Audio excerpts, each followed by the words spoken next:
We'll begin with your second shift duty, greeting and serving guests. Good evening. Fried enough to eat today? Boy, I'll say. Well, that's great. Would you care for some ham or beef? A little both, I think. All right. Making friendly conversations like this is a big part of greeting and serving guests. At other buffet-style restaurants, guests often feel they're on their own. Once they've paid for the meal, no one pays much attention to them. At Old Country Buffet, we work hard to make sure our guests never feel that way. As a carver, you spend a little more time with guests and other team members. That means you have a great chance to make them feel welcome and appreciated. By greeting the guest warmly and holding brief conversations as you serve them, you say to our guests, "We're glad you're here." Let's take a closer look at greeting guests. Every conversation you hold with a guest should begin something like this. Good evening. Or, Hi, how are you? once you've greeted the guest, start a brief conversation. Try asking a question the guest can answer in a sentence or two. You might ask something like this, Is it still hot out there? or this, Did you catch a game last night? or this. Have you tried the lasagna? It's my favorite. Don't forget to hold quick conversations with our younger guests, too.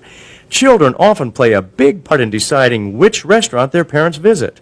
We want them to feel welcome and special here, too. So start conversations with children by saying something like this, What grade are you in at school?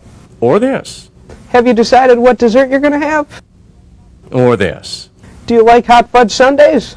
Once you've held a brief conversation, it's time to move on to the second half of this shift duty, serving the guests.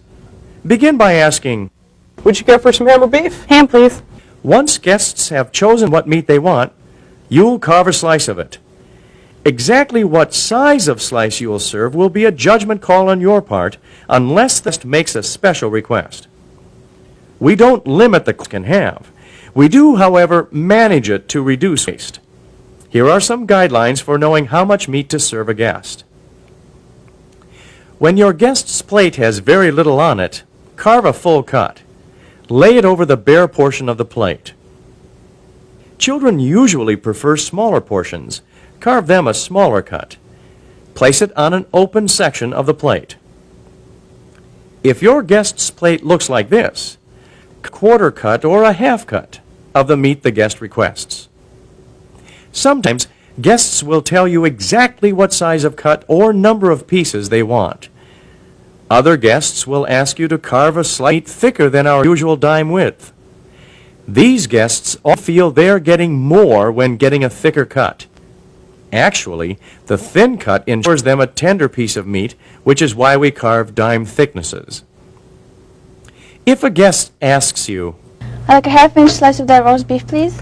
say something like this, I'd be glad to carve you that. Thinner slices are more tender, though. Would that be all right? You can always come back up for more. Okay. Of course, if the guest insists on a thicker slice, honor the request. No matter what the topic of your conversation has been, or what size slice you've served, you will end each guest contact with the same phrase. How's that for you? That's fine, thanks. Asking, how's that, makes sure guests are happy with the slice they received. If they're not, or if they also want a slice of a different meat, you can correct the situation promptly. Guests will sometimes ask you questions about the food we serve and how we prepare it. To be ready for these questions, make the most of opportunities to learn about our menu items.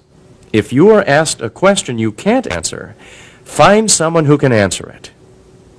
The nearest manager is usually a good place to start.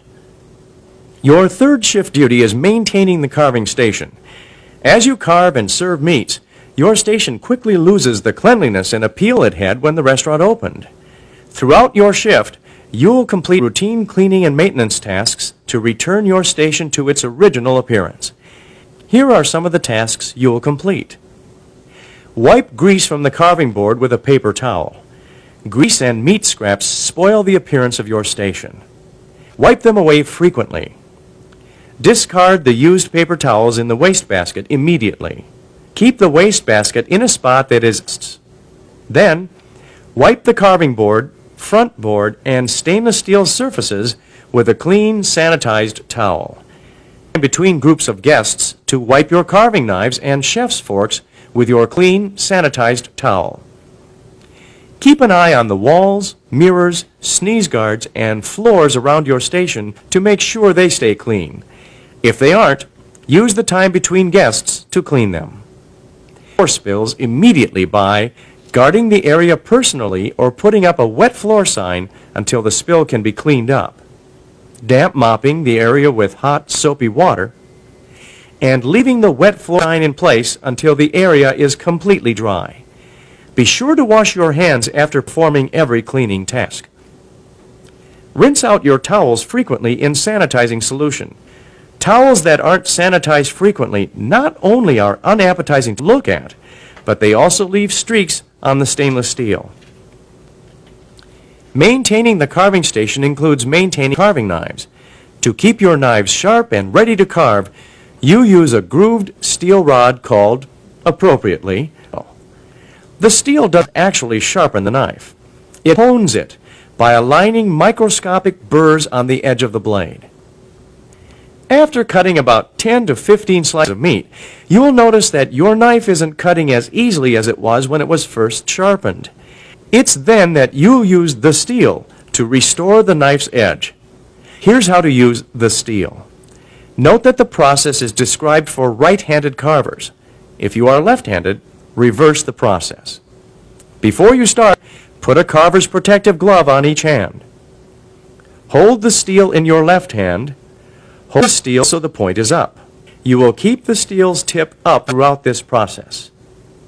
Hold the knife in your right hand. Place the blade of the knife at the base of the steel on the side furthest from you. The cutting edge should be facing up. The blade up the steel, working left to right.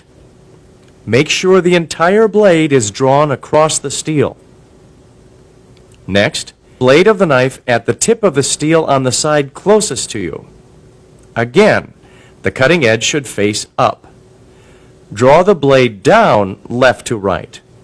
This hones the other side of the blade's cutting edge. Repeat this process several times on each side of the cutting edge.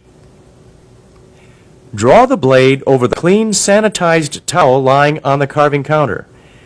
Do not hold the towel in your left hand. Your carving knives are sharp enough to slice not only through the towel, but all fingers.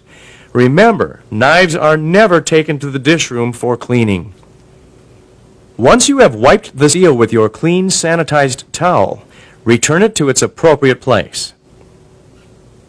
Your fourth shift duty is assisting when the guest flow is light.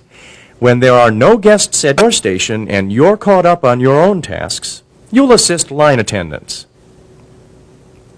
Your final shift duty is doing whatever it takes to take care of the guests. At Old Country Buffet, serving guests is our #1 priority. You have many opportunities throughout your shift to lend a helping hand to our guests. Every time you offer that helping hand, chances are you increase guests' satisfaction with his or her visit. Before we leave your shift duties, let's take a minute or two to look closely at something you need to be aware of every minute you're on the job. Safety. As a carver, you work in an area with a high potential for accidents. Sharp knives, grease from the hand, and the rush of a busy shift can sometimes combine to create a disaster. That's why you need to always work safely. Here are a few things to keep in mind. Treat your knives with respect. They are razor sharp, honed to an edge that cuts through meat with only a little pressure. Unfortunately, it doesn't matter to the knife if it's cutting through a ham or your finger. Don't grab for a falling knife. Let it hit the floor. In your haste to prevent it from falling, you stand a 50-50 chance of grabbing the blade, not the handle. Take extra time and care when you're washing knives. When both your hands and the knives are wet, it's easy to slip if you're hurrying. Slow down and complete the job safely. Never place knives in bus tubs, Lexans, or sinks full of soapy water. Use only sharp knives.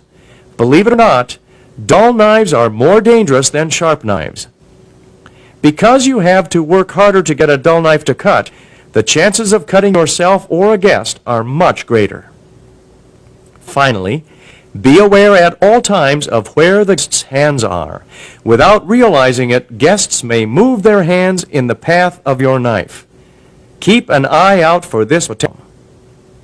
In this video, we've examined your shift duties other than carving meat. Your shift duties are the things you will spend the majority of your time doing.